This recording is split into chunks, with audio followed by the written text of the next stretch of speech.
Hello everyone, and welcome to Season 5, Episode 47 of Pro Wrestling's Top 50. I'm your host, Travis McNeil, and today we continue our countdown of the top 50 matches in NXT history with match number 4 on our list, which is the 2 out of 3 Falls match for the vacant NXT title between Johnny Gargano and Adam Cole from the NXT TakeOver New York event held on April the 5th of 2019. So we've already had the rematch that these two guys had at NXT TakeOver 25 earlier on in our countdown. And I said, it's kind of a pick-em between, which one you as a fan might prefer.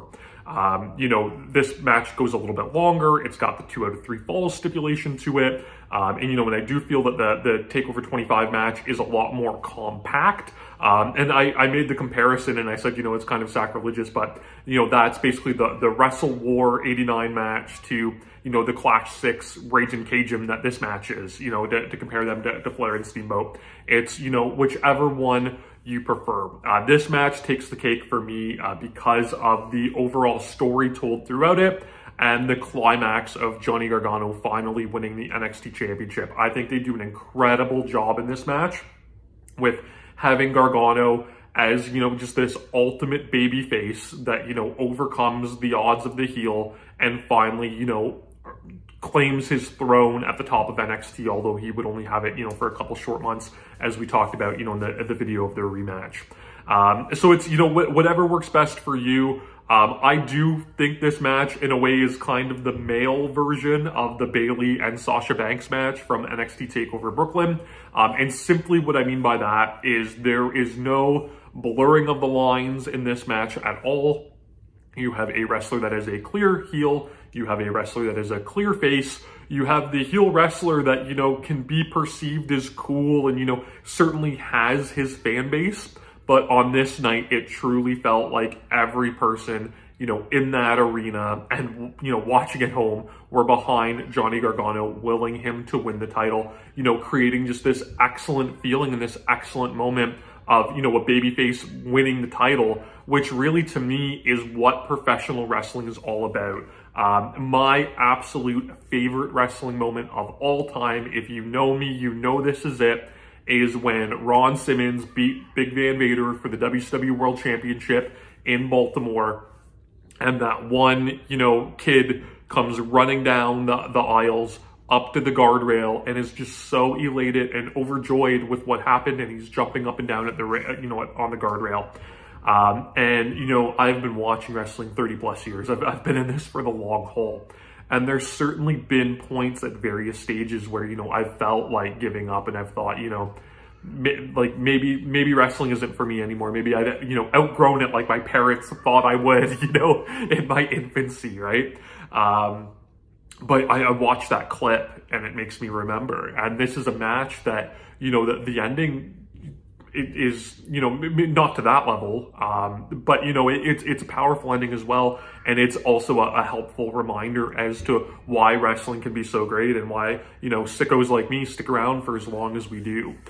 So this match came up, about by accident. WWE was going back to the well once more with Ciampa and Gargano.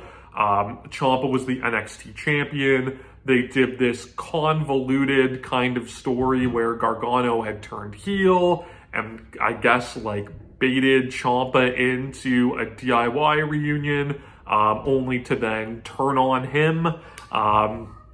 It was all really strange. I've talked about this so many times through these videos that at this point I was really feeling, that whole storyline was causing NXT to jump the shark a little bit, and I was kind of falling out of love with it a little bit. But then, unfortunately, Tommaso Ciampa, suffered a very bad neck injury, had to vacate the title.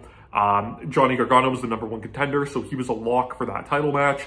There was a multi-man match on television to determine who would slide in to face him for the title. Adam Cole was the winner, and they decided to keep the 2 out of 3 falls stipulation. That was the match that had been promoted as the main event of, one of the biggest takeovers ever, WrestleMania weekend. That's what was going to stick. And in a way, I've made the comparison that it seems like these two were positioned as the Brett and Shawn of NXT. And, if you think back to WrestleMania 12 with the Iron Man match, Brett and Shawn, although they had wrestled, throughout 92, they had been kept apart and kind of cooled off, and they used that Iron Man match basically as, you know, two phenomenal wrestlers to prove who's the best. There was no, you know, feud coming into it that really, you know, at least an on-television feud coming into it, you know, that would really justify like this big stipulation match. It was just, you know, used for athletic competition. And that's kind of what it felt like here with this match. There was no reason for this to be a 2 out of 3 falls match outside of the fact that it was originally promoted as such. And, you know, these are both great athletes, and it's going to prove, you know, in that almost that old school, you know, traditional 2 out of 3 falls title match format to determine who the better wrestler is and who should be the champion. And both of these guys, they work very different styles. And, you know, they set out from the start, you know, that they really do a job selling that this is going to be a long haul match, that you need conditioning, that this is going to go long, that it is, you know, a marathon, not a sprint. But both wrestlers take different, you know, pieces, bring different pieces to that. So for Gargano, being 2 out of 3 falls, he's trying to push that pace and trying to get these victories as quick as he possibly can, hitting high impact offense, going for a lot of pins and roll-ups and things like that. Whereas Adam Cole is really playing the long game and, you know, grinds Gargano and has, you know, in the early going at least a lot more methodical offense. Cole ends up, you know, getting an advantage where he, you know, Gargano runs wild for a little bit and kind of wins the opening exchanges, but Cole gets that big enziguri on the floor, you know, which is one of his signatures that he normally uses to like cut off a dive or whatever. And that allows him to, you know, to maintain this control for a while and really grind Gargano. But we get a big reset off a double cross body. This allows Gargano to roll with that offense, right? He gets his overhead belly to belly and the slingshot spear and, you know, a lot of stuff that he would normally do. But he makes a mistake, and it allows Cole to you know, get a counter with a backstabber in the corner. That kind of, you know, keeps Gargano like a little disheveled, and they end up going into this counter sequence with roll-ups and things like that, you know, which is the game that Gargano had been playing, but it bites him in the rear end because it allows Adam Cole to out of nowhere hit the last shot, the Shining Wizard, to the back of Gargano's head, which he does not see coming, and it's enough to knock him out for the 3 count. And it, you know, Cole, who had this plan to elongate this match, all of a sudden is up 1 fall to 0, you know, through this quick-paced action that Gargano was trying to press. So, you know, a really good kind of show that, you know, that babyface fire that Gargano does so well, you know, in a match like this, it's not necessarily going to work for him. And it creates that heat and that sympathy very easily with Gargano being down a fall. At the start of the second fall, Adam Cole hits the last shot right away, this time to the front. So, you know, Gargano is able to prep for it a little bit, you know, maybe support himself a bit. It's not quite the knockout blow that the first one was, and it allows Gargano to get 2. And then Gargano has to kind of adapt his plan on the fly and go into the Cole playbook. So Adam Cole, you know, throughout the early goings when Gargano was rolling, he's, you know, trying to create space and, like I said, slow this match down. So Gargano ends up, you know, going out to the ring apron instead to try to create that space. And he gets a spear on the ring apron out of nowhere. Seems like he's going to get things rolling. Goes for the one final beat DDT, but Cole's able to cut him off and hit a big Ushigoroshi for that.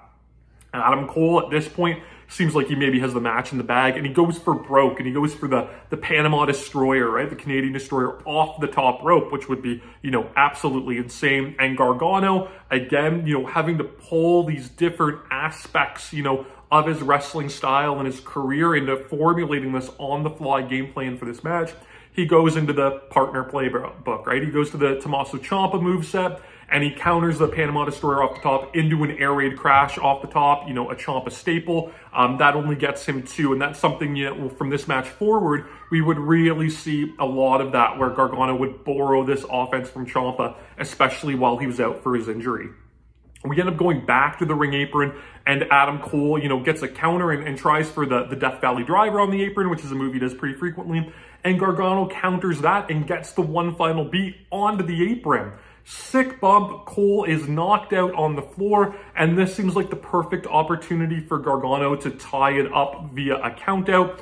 But they do this sequence where Johnny Gargano, you know, being that ultimate babyface that he is, you know, decides he doesn't want to win that way. He doesn't want to stoop low. He wants to prove that he is the better wrestler without a shadow of a doubt, especially having just been pinned and humbled by Adam Cole earlier in the match. So he attempts to actually get Cole back into the ring to break the count, and the commentary does a really good job at, selling you on this story, right? So it is, completely intentional, but it allows Adam Cole just to post Johnny Gargano twice with these great postings where he flies, taking the bump off of the post, and it's really, really good. Back in the ring, Cole kind of wastes some time with his knee pad as he's coming into the ring. And while he's doing that, he's, rather than just hit the last shot and seal the deal, he's pulling the knee pad down, exposing the knee, kind of being a little bit of, arrogant with it. And this allows Gargano to kind of get back up and bait Adam Cole into doing this punch exchange with him. And Gargano, he catches a punch and he floats it over into the Tommaso Ciampa float over armbar, again, borrowing that offense. And that's something that Cole was definitely not prepared for. When Gargano grabs your arm, you think he's going to lock on the Gargano escape. So he wasn't prepared for this. It caught him off guard. Gargano didn't keep with the armbar. He used that as a diversionary tactic to then transition back into the Gargano escape. And Adam Cole, at this point, he knew that if he spent a prolonged amount of time in that hold, that it would be very detrimental to him for the rest of the match. So what does he do? He's up a fall. He immediately taps out, and that puts us at 1 fall apiece. And it's the third fall where this match really kicks into overdrive. Everything up until that point is good, but this third fall is really a lot more similar to the TakeOver 25 match, where you get all the big sequences, all the big counters, all of the big moves, the kickouts, the high drama, and everything that you would really expect, for better or for worse, from a Johnny Gargano versus Adam Cole match. The third fall, it starts off, with them trading punches and strikes, and almost becomes a little bit more of a brawl. Johnny Gargano, tries to obviously go back to the Gargano escape that was just successful for him, and he goes for the La Mystica into it, which he would, do quite a bit. But Cole would counter that into a big brainbuster on the knee. Cole would try to follow up with the Panama Sunrise, but again, we talk about that creating space. So Gargano simply just rolls away so that Cole can't hit that move. And we kind of get, a little bit of a reset where Cole, tries to position for that move again, but he ends up getting hit with the lawn dart into the corner. And then just a little nod that I loved, Gargano busts out a move that I don't remember him having hit at all in NXT up until this point. He hits the uniquely the Hertz donut that he would call it later in his career, that full Nelson kind of lift turned into the flatliner, and he busts that out for 2. And again, to Mauro Ranallo's, credit on commentary, he picks up on it and he mentions, Gargano going into this old, offensive playbook of his pre-WWE years. And I love stuff like that, where these guys are truly treating this match, as the match of their lives. We get just great sequence after great sequences. We get another big strike exchange. They hit the double super kick that they would end up hitting on the floor at TakeOver 25. Gargano misses a reverse Rana, and he gets a super kick to the back of the head. And then Cole, not to be outdone by Gargano going to the offensive playbook of the past, he hits the Florida Key, which is the straightjacket German suplex that he used as a finisher, on the independents, especially in his early CZW days prior to coming to NXT. Again, it's only good for 2. Same story of these guys, having to think outside the box, because at this point, they're knowing the counters to each other's holds, like the Destroyer and, the Gargano escape and everything in between. So, these flashes from the past, these guys might not have prepared for, right? Depending on how much they studied coming into this match. So I love little things like that in wrestling. Gargano, he's able to avoid the Panama Destroyer again. He hits a rewind reverse Rana. So, Johnny Storm did the rewind Rana where he'd kind of be like launched up onto the second rope and jump backwards and hook this Hurricane Rana. So Gargano does that into a reverse Rana, which I loved because he couldn't hit, the regular one before because Cole was able to control it. So here he just busted out of nowhere and is able to do it, which was awesome. He hits a big super kick and Cole, falls out to the floor, so Gargano can't capitalize on it. He preps for a dive, but as, he's going to shoot off the ropes, Cole pulls him out and grabs him in a wheelbarrow and hits the wheelbarrow German suplex onto the ring apron, which is brutal. Again, old school, Adam Cole independent move that we really hadn't seen used in NXT quite a bit. So again, another great callback. Cole, having to recover from this big super kick, takes his time getting into the ring, and Gargano hits the Widow's Bell, which is, Tommaso Ciampa's kind of draping DDT signature move that he would do. So he gets that as Cole's coming through the ropes, and then hits the one final beat for 2. He, tries to immediately follow up. We talk about the space. Cole again goes to the floor. Gargano lines up for a tope and gets super kicked, mid-dive, which was gnarly and awesome. And after, this happens, Cole finally goes to the Panama Destroyer and gets that. They've, been teasing all match long, and that's only good for 2. And again, we're really rocking and rolling with all of these hot near falls, and the crowd is becoming more and more unglued as it happens. And I talk about that comparison to the Bayley and Sasha Brooklyn match. Well, we get to this point, where Adam Cole, he just starts talking mad trash to Johnny Gargano and calling him a failure and a loser and all of this stuff. So Gargano ends up, snapping, but goes on the assault and tries to use the announcer's table. But Adam Cole is able to counter and just playing that psychological head game even more so. What move does he hit onto Gargano on the table? He hits the fairy tale ending. Tommaso Ciampa's finisher, the Angel's Wings. Again, just as he had caused Gargano to divert from his game plan and, snap very uncharacteristically for this clean babyface to do that. And, try to go to the outside weapons with the announcer's table and whatnot. But then to hit him with Ciampa's move, it plays even more of a head game there, which is so good. So he hits this move. The juxtaposition here is so great where, they do this count out tease with Gargano. And earlier on, right, they established that Gargano wouldn't go for that count out victory. He wouldn't stoop to that level, but Cole is more than willing to take the count out victory. But, of course, Gargano gets in at 9. And, Cole, again, just to be a complete dirtbag, does the DIY taunt and hits him, with the super kick. Gargano's portion of meat in the middle, and that only gets 2. And this is where, we run into a little bit of overbooking. And I've talked so much about overbooking before, how, I'll generally use it as a negative term, and I feel like it can ruin matches, but it can also be used to enhance matches, and here it really does. So Cole goes for the Panama Destroyer again, and Gargano counters it into the Gargano escape, and we get the Undisputed Era run in. While the referee's distracted, all 3 guys, Strong, Fish, and O'Reilly come out. O'Reilly goes to the eyes of Gargano while Strong is distracting the ref. Cole kicks, the blinded Johnny Gargano off into the referee to bump him. And Red Dragon, they hit the big high-low on Gargano. A really great near fall off of that. It makes logical sense that Cole would win this title through nefarious means. To Johnny Gargano's credit, he does this amazing babyface comeback where he takes out all of the Undisputed Era. He backdrops Adam Cole onto all of them. He posts Roderick Strong. He super kicks Bobby Fish. He hits a tornado DDT off the ring apron on Kyle O'Reilly while he kicks off Bobby Fish while he's doing it. And he's rocketing and rolling. He's taking out everybody.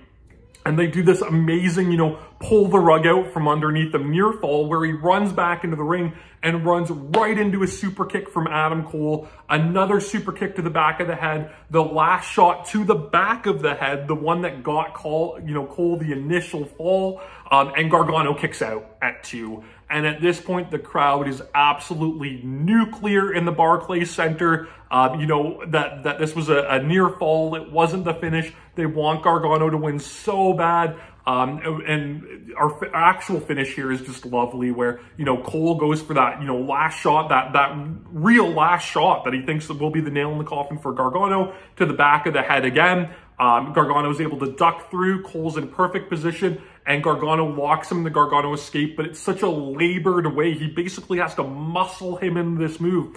And it's this great, set piece for Johnny Gargano had to fight and will himself, to this victory and overcome all of those odds. And the last step of that is fighting Adam Cole into that hold, and he's able to do it. He gets the very satisfying tap out, and it's enough to claim him the NXT title. I did not go to the show live. I was in town for Mania weekend. I went to Joey Janela's spring break through GCW instead. And I really do have a little bit of FOMO for this event. I think it's the overall best NXT event of all time. And I had friends that were there, and, one of my friends, gave a little report after the show and basically said, there was fans crying in the stands and just overall so elated that Gargano won this title. You get this great moment where he celebrates with his family at ringside. Candice LeRae comes out and, they hug. Mauro Ranallo has an absolutely perfect clutch line on commentary where he says, the good guy doesn't always have to finish last, which really, sums up this match so perfectly. And then, of course, we get the big moment, where Gargano and Candice are on the stage, and, Tommaso Ciampa comes out, during the lower third lower third being up at the bottom of the screen, just how he had attacked, Gargano initially at TakeOver Chicago, just how he had returned, and assaulted him at TakeOver Philly. He comes out and instead this time, gives the hug, shows the support. This should have been the end of their story, the end of their feud. Of course, it didn't work out that way, but that to me does not tarnish this wonderful moment, this absolutely excellent, wonderful match that just, people can criticize Gargano and Cole and their style of wrestling all of they want.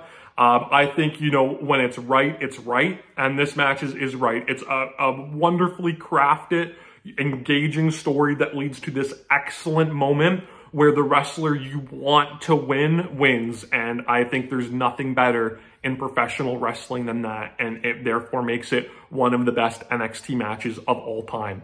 You can watch this match, of course, on Peacock. If you're outside the US, it's on the WWE Network. It's also available for free on YouTube, which is really cool. I'll link it on my social media pages. Speaking of which, you can follow me on Instagram and Twitter at Wrestling50. Subscribe to the channel here on YouTube so that you never miss a video. And please join me again tomorrow, as always, as we continue to count down Pro Wrestling's Top 50.